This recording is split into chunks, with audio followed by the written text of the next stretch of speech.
안녕하세요. 74세 피부과 전문의 장세진입니다. 저는 평생 피부를 다뤄온 사람입니다. 그만큼 피부에 바르는 것 하나, 작은 습관 하나가 얼마나 중요한지 누구보다 절실히 느끼고 살았습니다. 오늘 이야기는요, 정말 많은 분들이 별 생각 없이 쓰고 계시는 그 제품에 관한 이야기입니다. 혹시 집에 바세린 하나쯤은 있으시죠? 어느 집에나 하나쯤은 있을 법한 작고 투명한 그 통 말입니다. 입술이 텄을 때, 손등이 갈라졌을 때, 발 뒤꿈치가 하얗게 일어날 때, 화상 입었을 때, 심지어 콧속이 헐었을 때까지 그냥 습관처럼 꺼내 바르셨던 적 있으실 겁니다. 그런데 말입니다. 혹시 바세린이 발암물질이라는 말을 들어보신 적 있으신가요? 어느 날 뉴스를 통해 툭 전해진 이 한마디. 석유에서 나온 성분이니 위험하다. 피부로 흡수되면 암이 생긴다. 이런 말 들으면 왠지 모르게 꺼림칙해지죠. 그래서 막상 바르려다가도 손이 멈칫하는 분들 꽤 많으실 겁니다. 하지만 또 한편에선 이렇게 생각하실 수도 있어요. 나는 몇십 년을 써도 아무 일 없던데? 어릴 적부터 엄마가 발라주던 그거 설마 무슨 큰일이야 나겠어? 이렇게 의심과 안심 사이에서 왔다 갔다 하게 만드는 제품이 바로 이 바세린입니다. 오늘은 이 바세린, 그 중에서도 바세린 발암물질 논란의 진실에 대해서 정확히 짚어보려고 합니다. 정말 몸에 해로운 성분일까요? 피부에 바르면 암이 생기는 걸까요? 아니면 너무 오랫동안 잘못 알고 있었던 걸까요? 또 하나, 바세린을 어떻게 쓰느냐에 따라 그 효과가 달라진다는 사실 알고 계셨나요? 입술에 바르면 좋은데 상처에 바르면 오히려 더 위험해질 수 있습니다. 피부를 보호해 주는가 싶었는데 감염을 유발할 수도 있다는 거죠. 왜 이런 차이가 생기는 걸까요?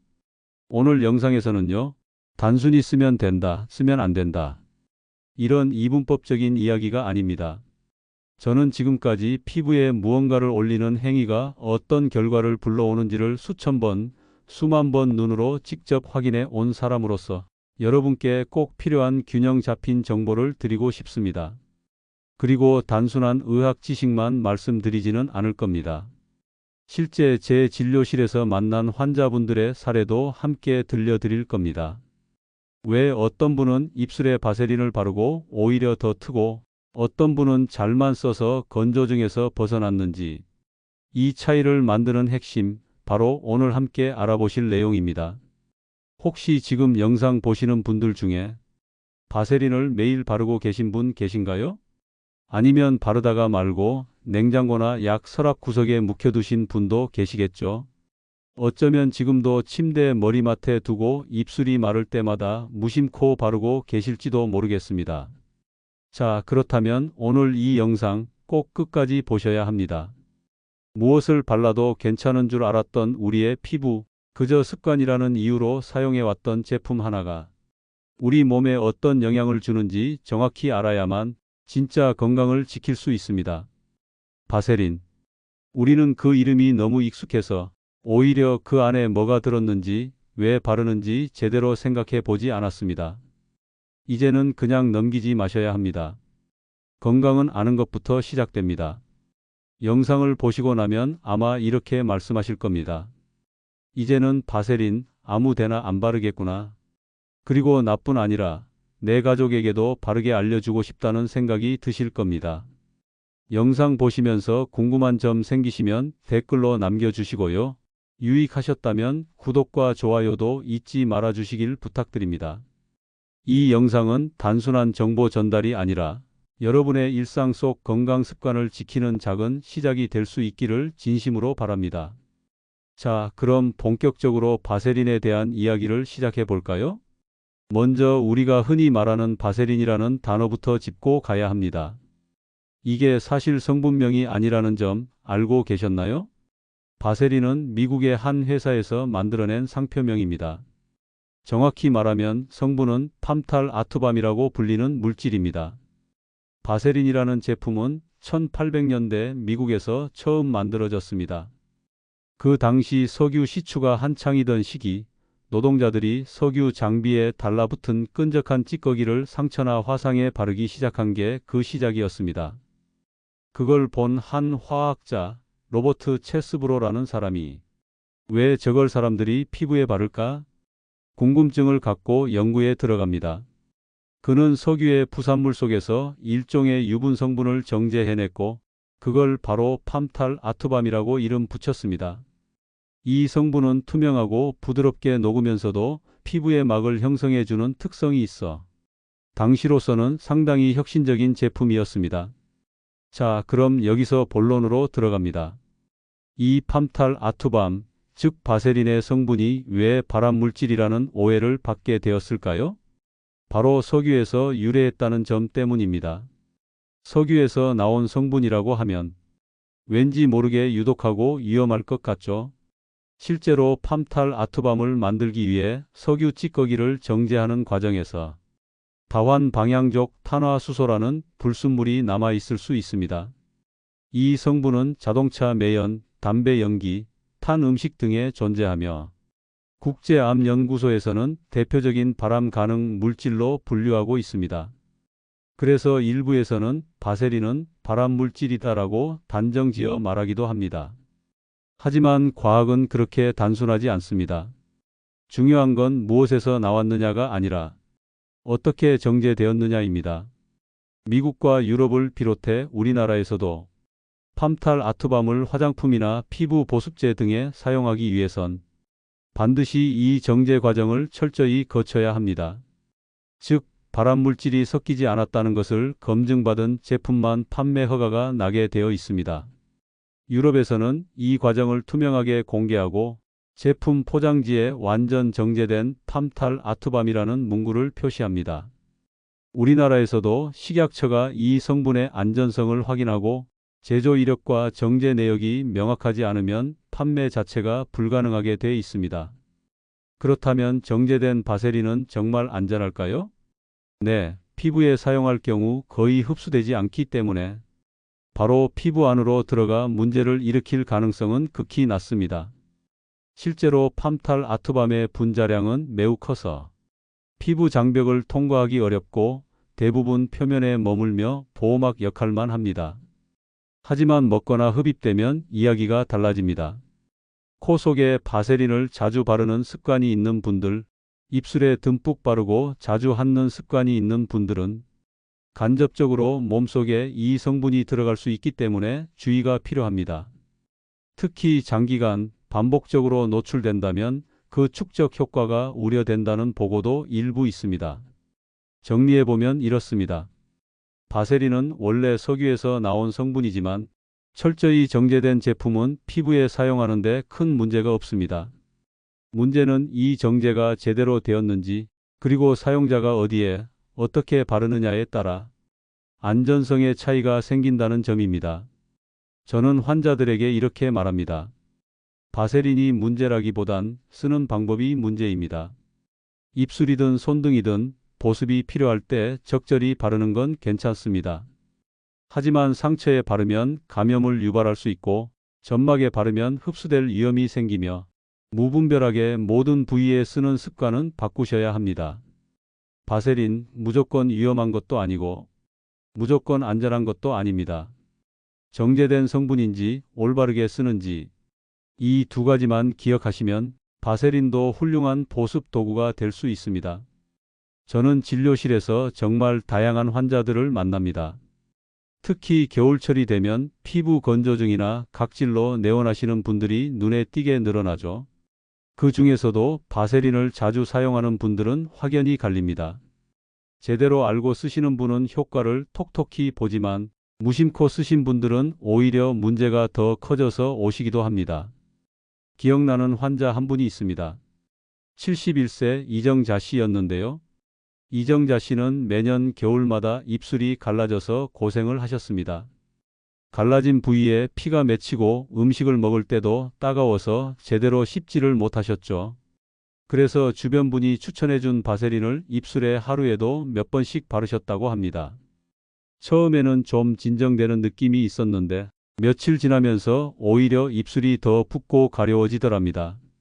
진료실에 오셨을 땐 입술 테두리가 벌겋게 부어 있었고 심한 경우엔 진물도 조금씩 흐르고 있었습니다. 이정자 씨는 말씀하셨어요. 아니, 사람들 다 바르는데 왜 저만 이러죠? 하지만 확인해보니 그 제품은 정제 과정이 불분명한 수입업체에서 병행 수입한 제품이었고 입술에 듬뿍 바르고 자주 핥는 습관까지 겹쳐서 알레르기성 접촉 피부염이 생긴 상황이었습니다. 반대로 또 한 분, 69세 김영순 씨는 바세린을 오히려 잘 활용하신 경우입니다. 김영순 씨는 당뇨로 인해 손끝이 자주 터지고 발 뒤꿈치가 갈라져서 피가 날 정도였는데요.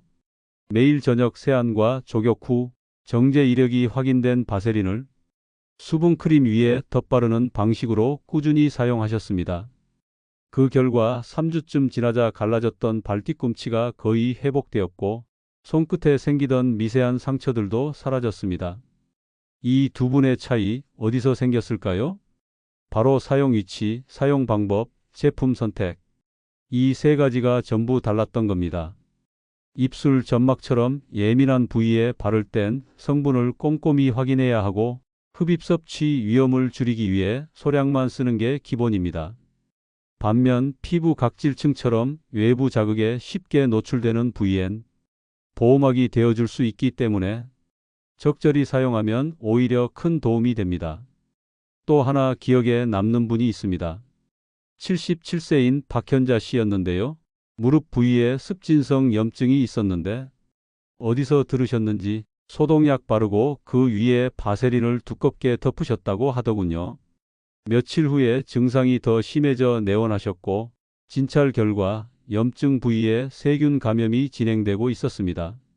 문제는 바세린이 외부 공기를 차단하면서 오히려 세균이 내부에서 자라기 좋은 환경을 만들어버린 거죠. 보호막이 때로는 밀폐된 배양기가 될 수도 있다는 뜻입니다. 그래서 저는 바세린을 쓸 때 항상 강조합니다. 상처에 바르실 땐 조심하셔야 해요. 화상도 초기에는 피하셔야 하고요. 눈, 코, 입 같은 점막에는 바르지 않는 게 안전합니다. 또 어떤 분은 성생활 중에 러브젤 대용으로 바세린을 쓰셨다는 얘기를 하시는데요. 이건 정말 주의하셔야 합니다.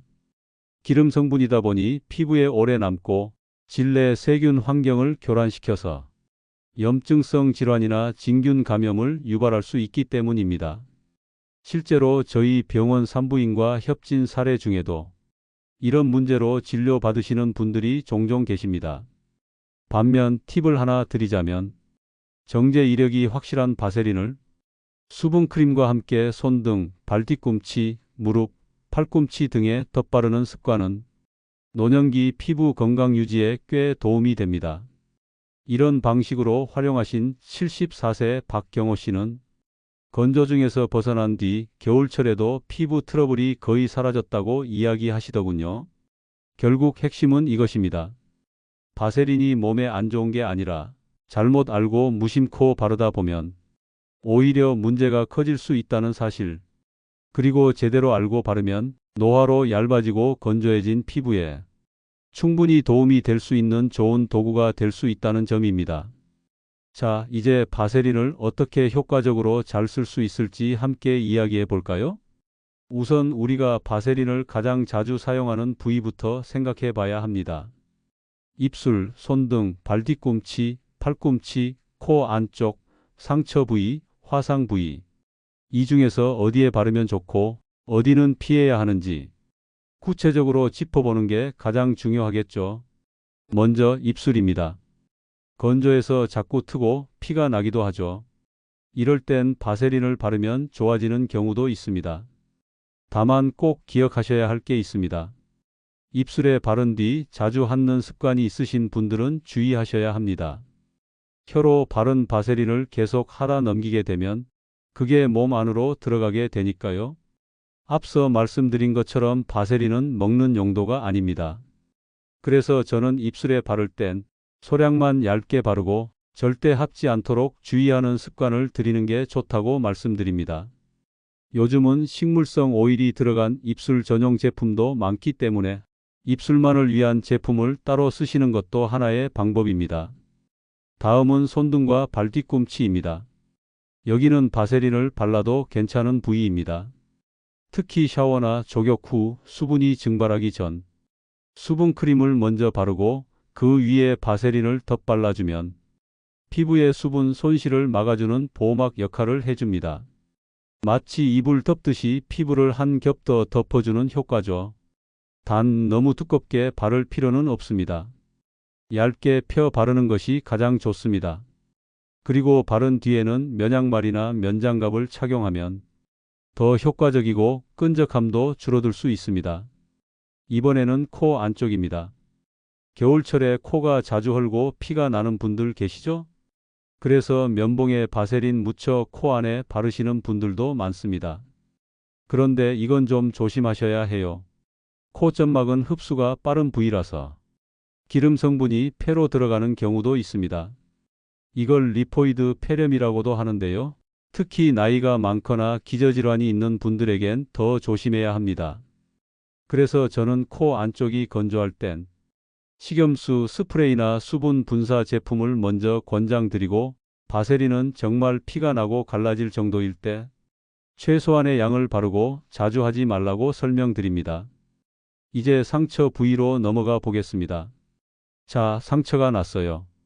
여기에 바세린을 바르면 어떨까요? 많은 분들이 수분 날아가지 말라고 바른다라고 말씀하시는데요. 여기서 중요한 사실이 하나 있습니다. 바세린은 살균제가 아닙니다. 감염된 상처에 바세린을 덮어버리면 오히려 그 안에서 세균이 번식할 수 있습니다. 그러니까 상처에 바르기 전에는 반드시 깨끗하게 세척하고 필요하다면 연고를 바른 뒤에 그 위에 보호 목적으로만 소량 덮어주는 것이 맞습니다. 그냥 아무 상처에나 바르고 덮어두면 안 됩니다.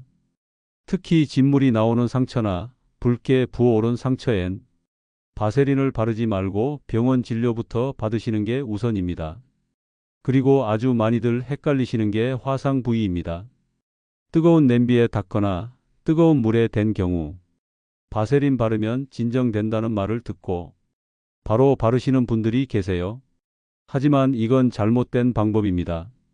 화상의 초기 단계에선 피부가 스스로 열을 밖으로 내보내는 과정이 필요한데 바세린을 그 위에 바르면 기름막이 열을 가둬서 화상 정도를 더 심하게 만들 수 있습니다. 그래서 화상 후 최소 하루 이상은 차가운 물로 진정만 시키고 연고 처치를 우선한 뒤 필요한 경우에만 소량 사용하셔야 합니다. 또 하나, 눈 주변입니다. 눈가가 건조해서 바세린 바르시는 분들 종종 계시는데요. 눈 주변은 피부가 얇고 예민해서 기름 성분이 눈 안으로 들어가기 쉽습니다. 눈 안으로 들어가면 이물감이나 시야 흐림뿐만 아니라 눈물막을 방해해서 안구건조증을 유발할 수도 있습니다. 그래서 바르신다면 눈썹 아래, 광대 위 같은 눈과 거리를 둔 부위만 가볍게 쓰시는 게 좋습니다. 그리고 마지막으로 꼭 말씀드리고 싶은 건 러브젤 대용으로 바세린을 쓰는 경우입니다. 실제로 어떤 분은 인터넷에서 그렇게 쓰면 된다 하더라고 하시는데 정말 절대 권장드리지 않습니다. 바세린은 지용성이라서 질내 점막에 오래 남고 세균이나 곰팡이가 자라기 좋은 환경을 만들 수 있습니다. 또한 콘돔을 녹이거나 찢을 수도 있기 때문에 위생상, 안전상 모두에서 좋지 않습니다. 이제 정리해 보겠습니다. 입술엔 소량만 절대 핫지 않기. 손발은 수분크림 위에 얇게 바르기. 상처엔 소독 후 보호 목적일 때만. 화상엔 초반에는 절대 사용 금지. 코, 눈, 입 점막은 가급적 피하기. 대용도 사용은 절대 금지. 바세린은 잘 쓰면 든든한 보호막이 되지만 잘못 쓰면 오히려 병을 키우는 원인이 될 수도 있습니다. 항상 용도를 생각하며 쓰시는 습관, 이게 결국 건강한 피부와 몸을 지키는 첫걸음입니다. 피부는 우리 몸에서 가장 큰 기관입니다. 그리고 이 피부는 생각보다 훨씬 예민하고 섬세합니다. 특히 나이가 들수록 피부의 보습 능력은 현저히 떨어집니다. 젊을 땐 아무것도 안 발라도 매끈하고 부드럽던 피부가 60대 이후부터는 조금만 방심해도 건조하고 거칠어지죠. 왜 그럴까요? 우리 몸의 피지선은 나이를 먹을수록 활동이 줄어듭니다. 피부 속 수분도 자연스럽게 감소하고 콜라겐도 줄면서 탄력은 물론이고 보호막 기능도 약해집니다.